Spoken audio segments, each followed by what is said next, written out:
세상을 항상 말하는 그들이 아니라고 곱게 보는 길인데 왜 힘들게 사냐고 단순한 선택조차 내게 어렵기만 하고 그래도 나는 주님만 따르리 참 아름다워라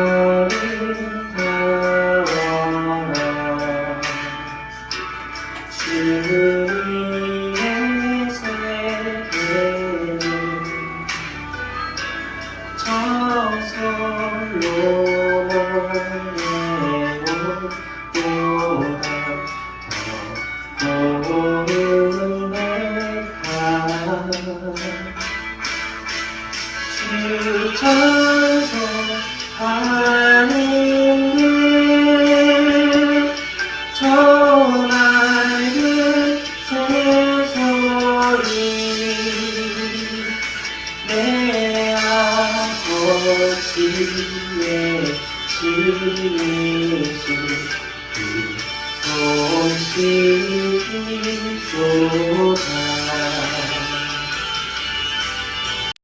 귀한 찬양 감사합니다. 요즘 TV나 영화를 보면은 젊고 잘생기거나 예쁜 사람들이 주로 주인공을 차지합니다. 그런데 주인공은 아니지만 감칠맛나게 연기를 잘해서 드라마나 영화를 살리고 또 우리 눈에도 익은 그런 배우들도 많이 있는 것 같습니다.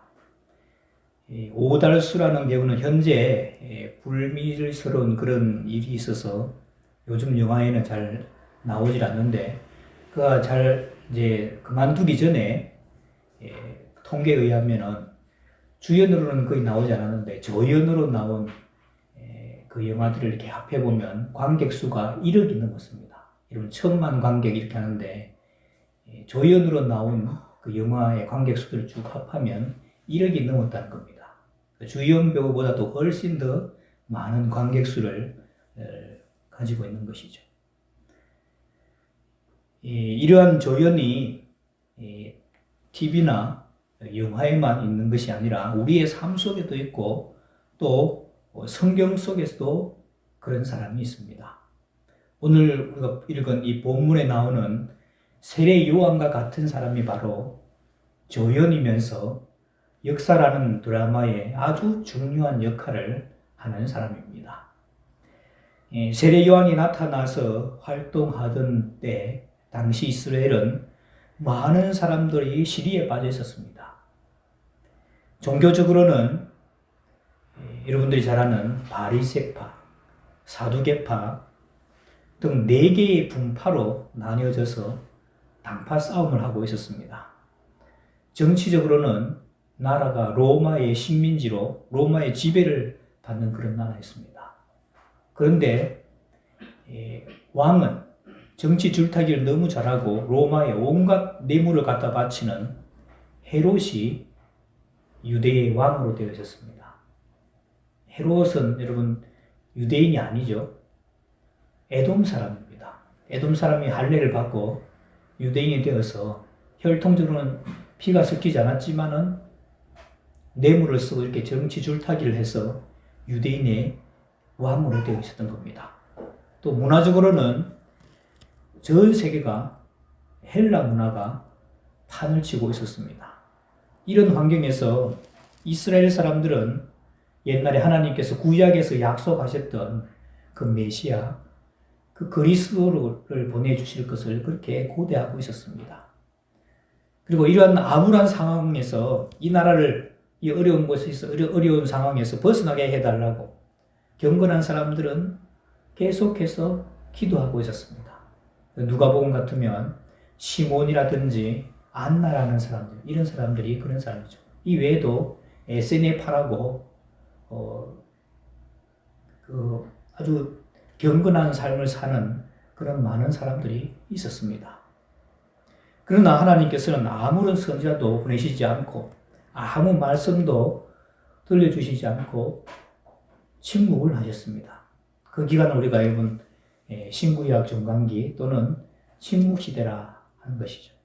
그러다가 고요한 호수에 돌을 던지듯 이 400년 동안의 침묵을 깨고 한 사람이 나타났으니 바로 세례 요한입니다.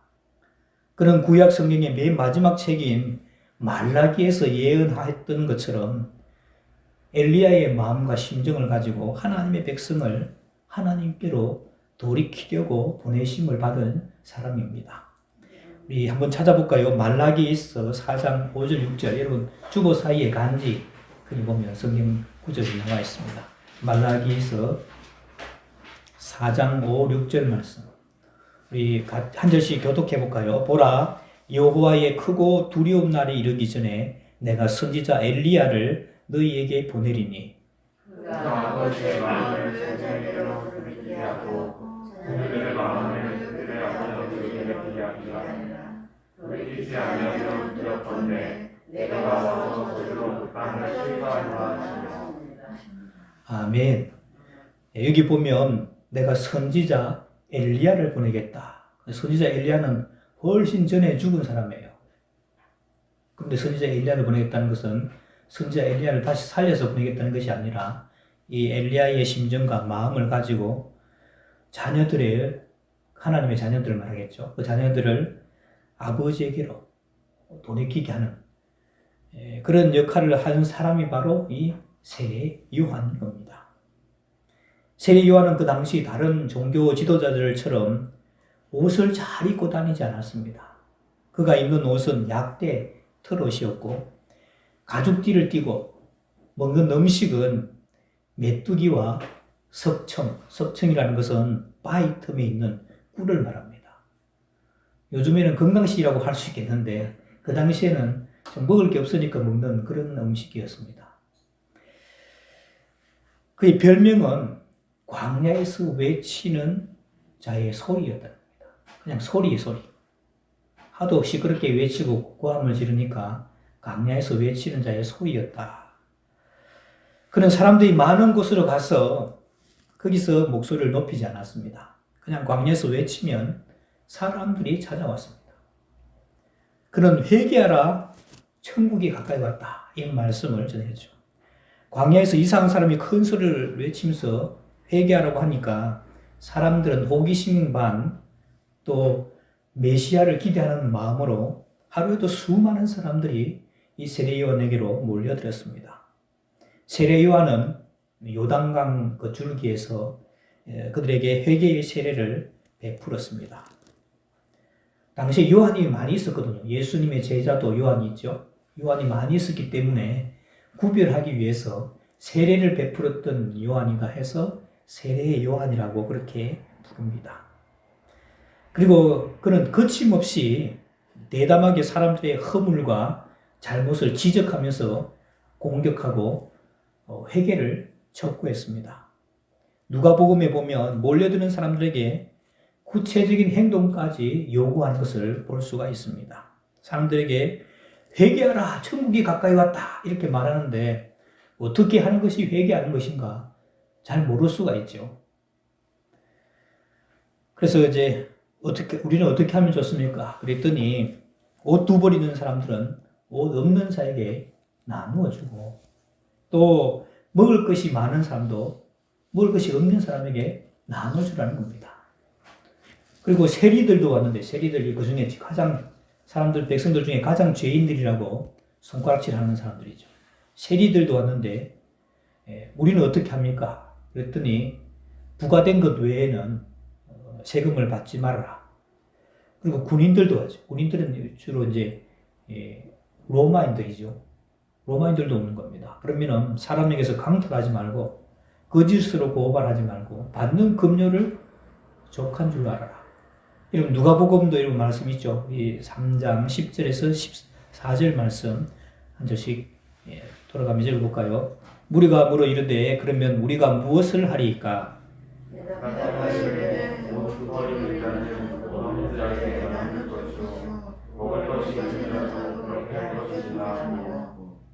세리들도 세리를 받고자 하여 와서 이르되 선생이여 우리는 무엇을 하리이까 하매 이르되 국가들과 너희는 거두지 말라 하고 군인들도 물어 이르되 우리는 무엇을 하리까 하며 이르되 사람에게서 강탈하지 말며 거짓으로 고발하지 말고 받는 급료를 족한 줄로 알라 하니라. 아멘. 그러니까 회개하라고 했을 때 그 좋은 말은 안 나오겠죠. 다 잘못을 지적하는 말이 나오는 겁니다. 여러분들이 잘못했어도 누군가가 여러분에게 뭐 니 잘못했다 이렇게 지적하면 기분 좋아요, 안 좋아요? 안 좋죠. 기분이 안 좋고 잘못을 지적받으면서도 사람들은 뭔가 있을 것이라고 기대하고 계속해서 그에게로 몰려왔습니다. 그리고 전하는 말씀을 들었습니다. 이처럼 이 세례 요한은 예수님보다 앞서 와서 회개를 촉구하면서 자기 뒤에 오실 메시아가 사역하기 좋도록 사람들의 마음밭을 평탄케 하는 일을 했습니다. 그런데 6개월 정도 지나자 그의 인기는 사그라지기 시작했습니다. 대신 예수라는 청년이 오히려 더 인기가 있어지기 시작한 겁니다. 하루는 자기 제자들이 말하는데, 요한의 제자들이 말하는데 예수라는 청년이 세례를 베푸는데, 사실은 여러분 예수님의 제자들이 세례를 베풀었죠. 여러분 4장 2절 말씀 봅시다. 요한복음 4장 2절 말씀 가로로 되어 있죠. 요한복음 4장 2절 말씀 시작. 예수께서 친히 세례를 베푸신 것이 아니요 제자들이 베푼 것이라. 제자들이 베풀어도 그 예수님이 그 중에 이제 제일 대표니까 예수님이 세례를 베푼 것으로 되죠. 그래서 예수님 일행이 세례를 베푸는데 사람들이 그 세례 베푸는 자리로 다 몰려가더라는 것입니다. 그게 오늘 우리가 읽은 이 내용의 배경이 되는 것입니다. 그런데 이 세례 요한의 진가가 오늘 우리가 읽은 말씀에서 드러납니다. 그는 예수님보다 먼저 6개월 먼저 태어났죠. 세례를 베풀다가 예수님이 오시는 모습을 보고 성령에 이끌려서 세상 죄를 지고 가는 하나님의 어린 양이로다 라는 말을 했고 예수님을 메시아로 알아봤습니다. 그리고 자기를 따르던 사람들이 다 그 예수님에게로 가는 모습을 보고 나는 그리스도가 아니요 그에 앞서 보내심을 받은 자라고 그렇게 말하는 겁니다. 저는 어렸을 때 이 말씀을 보면서 정말 큰 도전이 되었습니다. 인간적으로 생각을 보면 높아가던 자기의 인기가 어느 누구에게 빼앗기게 되면 시기심이 생기고 질투가 생기는 법입니다. 여러분 잘 알듯이 구약에 보면 사울 왕이 있었죠. 사울 왕은 백성들에게 굉장히 인기가 좋은 사람이었습니다. 키도 크고 잘생겼죠. 그런데 한 소년 다윗이라는 사람이 나타나서 골리앗을 때리잡더니 그 인기가 자기를 능가하는 겁니다. 여자들이 노래를 부르는데 사울이 죽인 자는 천천히요 다윗은 만만이다. 이 노래를 들으면서 이 사울 왕은 그 조그만 소년이죠. 이 소년 우리 재민이만 할 정도 되겠는데 10살 먹었을 정도 되는 그런 소년을 질투하는 겁니다. 그러면서 일평생 그 다윗을 죽이려고 쫓아다니면서 자기 인생이 완전 망가지게 되는 것이죠. 그래서 자기가 인기 가지고 있던 것을 다른 사람에게 빼앗기게 되면은 질투가 생기고 시기심이 생기는 것. 여러분 사울 왕이 이상한 게 아닙니다. 지극히 정상적인 거죠. 보통 사람들 인지상정이라는 것입니다. 그런데 세례 요한은 정말로 멋있는 말을 하는 겁니다. 오늘 우리가 읽은 본문의 맨 마지막 쪽에 되겠죠. 같이 한번 읽어보겠습니다. 4장 30절 말씀 시작. 그는 흥하여야 하겠고 나는 쇠하여야 하리라 하니라. 그는 흥하여야 하겠고 나는 쇠하여야 하리라. 그리고 자기를 따르던 제자들이 있었는데 그 제자들을 예수님께로 보냅니다. 너희는 이제 나를 그만 따르고 저분에게로 가라. 그리고 예수님의 제자들 중에 12제자 중에 요한의 제자들이 있습니다. 세례 요한의 제자가. 그럼 정말 이 세례 요한은 정말 대단한 사람이다. 이런 생각을 하는 것이죠. 어떻게 자기를 그렇게 쉽게 포기할 수 있을까 하는 겁니다. 예수님이 이 세례 요한에 대해서 증거하기를 여자가 낳은 자 중에 세례 요한보다 큰 이가 일어남이 없다. 그렇게 말을 했습니다. 이 세례 요한은 철저하게 자기의 사명을 알았습니다. 자기의 사명을 아는 사람만이 자기가 하는 일에 만족하고 감사하게 일할 수 있는 겁니다. 사명이라는 것은 자기 목숨을 바쳐서 할 수 있는 일을 말하는 것이죠. 그의 사명은 예수님보다 먼저 와서 그 예수님의 길을 평탄케 준비하는 것이었습니다. 이 세례 요한은 그 일을 기쁘게 감당한 것이죠. 오늘 우리가 읽은 말씀 중에 신부를 취하는 자는 신랑이지만 서서 신랑의 음성을 듣는 친구가 크게 기뻐하나니 나는 이런 기쁨이 충만하였노라. 세례 요한의 말입니다. 자신의 사명에 대해서 철저하게 확신을 가지고 자기 사명을 너무나 잘 알았던 사람입니다. 그의 사명은 예수님의 들러리로 서는 것입니다. 예수님이 신랑이라면 그 옆에 들러리로 서는 것이죠. 그것이 그의 사명이라는 것을 알았기 때문에 그는 누군가가 자기를 알아주지 못하고 인기가 떨어졌지만은 기쁨으로 자기의 일을 감당하는 것입니다. 사람들은 다른 많은 사람들의 스포트를 받고 인정받으면서 자기의 사명을 감당하기는 그래도 어렵지 않을 것입니다. 세례 요한은 처음에는 많은 사람들의 관심과 호기심 속에 존경도 받고 인정도 받았지만 예수라는 사람 때문에 인기와 관심이 떨어지기 시작했습니다. 그래도 그런 자기의 사명을 묵묵히 감당하다가 결국 순교를 당하게 됩니다. 제가 옛날에 다니던 교회에서 금요심야가 있고 수요기도회가 있죠.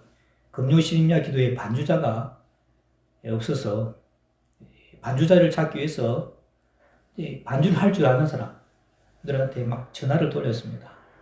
다 바쁘다는 겁니다. 안 되어서 이제 광고를 냈죠. 수요기도회와 금요기도회에 반주자를 구한다. 이런 광고를 냈는데 구할 때까지 한참 동안의 시간이 걸렸습니다. 평일이라서 물론 바쁘고 힘들겠죠. 주일 낮 예배라는 면은 많은 사람들이 반주하는 모습을 보지 않겠어요? 그러면 지원자가 많아서 금방 구할 텐데 사람도 많이 나오지 않는, 주목하지 않는 그게 보면 그런 반주자의 일이라서 인기도 없어 보이는 자리라서 그렇지 않은가 하는 생각들을 했습니다. 비단 반주자의 문제이겠습니까? 신앙생활을 하는데 전반적인 문제가 아니겠습니까? 내가 하는 일이 지명도가 있는 일이면 열심히 하고 그렇지 않다면 슬슬 뺀다면 어떻게 교회 일이 되겠습니까? 예전에 한 집사님이 교사를 세워달라고 그렇게 막 요청을 하는 거예요. 근데 이분이 입이 좀 어눌한 거예요. 애들한테 말로 가르쳐야 되는데 어눌한 걸 가지고 어떻게 가르치겠어요? 처음에는 성가대를 세워달라는 겁니다. 입이 어눌한데 가사는 제대로 나오겠어요. 그거 하지 말고 제대로 봉사 섬길 수 있는 걸로 하시지요 했더니 교사를 세워달라는 겁니다. 둘도 안 된다고 했죠. 그러면서 제가 말씀드렸습니다. 봉사할 게 여러 가지 많이 있는데 꼭 성가대를 하셔야 되고 교사를 하셔야 됩니까? 차라리 화장실 청소를 한다고 그러거나 아니면 주방에서 설거지하는 봉사를 한다고 하면 기꺼이 가서 봉사하라고 하겠습니다. 근데 그거를 하기 싫다는 겁니다. 주목받고 싶고 다른 사람들에게 인정받는 것, 그것을 원한다는 것이죠. 흔히 이 엘리야가 3명이 있다고 이야기를 합니다. 첫 번째 엘리야는 구약 시대에 있었죠. 다 바알이 하나님이라고 여호와 하나님을 인정하지 않는 그런 세대에서 바알과 그 여신 아세라를 섬기는 선지자 850명과 대결을 벌인 사람입니다. 850대 1로 제단에 불을 붙이지 않고 하늘에서 불로서 응답하는 그 신이 참 신이다 해서 대결을 벌이죠. 불로서 응답하지 않으면 죽을 수도 있었습니다. 여호와 하나님이 참 신이다 하는 것을 자기의 목숨을 걸고 증언하면서 백성들의 마음을 하나님께로 돌이키려고 했습니다. 그 사람이 바로 우리가 잘 아는 구약시대의 대표적인 예언자 엘리야입니다. 그리고 두 번째 엘리야는 오늘 살펴본 이 세례 요한입니다. 그런 엘리야의 심정과 마음으로 예수님보다 먼저 6개월 이 땅에 와서 예수님의 길을 평탄케 했습니다. 예수님이 주인공이었다면 그는 조연으로서의 역할을 감당했습니다. 결혼식을 보자면 예수님이 주인공이었고 신랑이었고 그는 들러리였습니다. 근데 이 두 번째 엘리야, 이 세례 요한은 그 역할을 기쁘게 감당했습니다. 그리고 세 번째 엘리야는 오늘날을 살고 있는 저와 여러분, 우리라고 할 수가 있습니다. 우리는 다시 오실 예수님을 준비한 사람이라고 할 수가 있습니다. 이제 여러분, 21일이 이제 추수감사절이고 28일 주부터는 대림절이죠. 우리 모두는 대림절뿐만 아니라 다시 오실 예수님을 준비하고 기다리는 사람들입니다. 그렇기 때문에 때로는 기다리는 사람이 주인공이지 기다려주는 사람이 주인공이 아니잖아요. 주인공은 늦게 나타난다고 하죠. 아직 주인공이 안 나타났습니다. 우리는 기다려주는 사람입니다. 기다려주는 사람이기 때문에 주인공이 아니고 조연이 될 수 있는 것입니다. 그리고 때로는 덜러리가 될 수가 있습니다. 그렇지만 우리가 이 일들을 감당해야 하는 겁니다. 세례 요한의 모습을 보면서 세례 요한은 그 일을 기쁨으로 감당하며 나는 신랑이 기뻐하는 것, 그것 보면서 나도 함께 기뻐한다고 그렇게 말하고 있습니다. 사람들에게는 뿌리치지 못하는 유혹이 하나 있습니다. 그것은 다른 사람, 즉 남에게 인정받는 것입니다. 여러분 욥기에 보면은 욥에게 여러 가지 시험들이 임하게 되죠. 처음에는 그가 가지고 있던 그 많은 막대한 부를 한꺼번에 다 잃어버리는 그런 시험을 당했습니다. 원망해요, 원망 안 해요? 원망하지 않습니다. 두 번째는 가족들, 자기의 자녀들, 아내까지도 자기를 버리고 자녀들은 다 죽었습니다. 그런데도 하나님 원망합니까, 안 합니까? 하나님 원망하지 않습니다. 근데 맨 마지막 세 번째 시험이 뭔가니까 친구들이 와서 인정을 안 해주는 겁니다. 네가 무슨 죄가 있기 때문에 그렇다. 빨리 회개해라. 잘못했다고 시인해라. 친구들이 인정해 주지 않으니까 이 속에서 확 올라오죠. 교만한 것들이 올라오고 그러면서 하나님 한 분 옆에 계시면 따져봤으면 좋겠다 하는 것입니다. 여러분 우리 이제 특히 연세 드신 분들이 이제 남자들이 대체적으로 그렇죠. 뭐 돈 많이 벌어놓고 뭐 했던 사람들 다 어디로 갑니까? 국회로 가죠. 국회의원 되는 겁니다. 명예직이죠. 그래서 국회의원 은퇴해도 의원님 이 소리 들으려고 다 그쪽으로 가는 겁니다. 여러분 인정받고 싶어 하는 거 잘못된 거야, 안 잘못된 거 아니에요. 잘못된 거 아닙니다. 누구나 다른 사람에게 인정받고 싶어 하는 겁니다. 근데 이게 도가 지나치게 되면 명예욕이 되는 것이죠. 여러분, 이 세례 요한도 왜 인정받고 싶은 마음이 없었겠습니까? 사람들에게 인정받고 싶은 마음이 있었겠죠. 그러나 그는 하나님이 인정해 주시고 하나님이 지켜주시고 맡겨주신다면 기꺼이 즐거운 마음으로 그 일을 감당했다는 것입니다.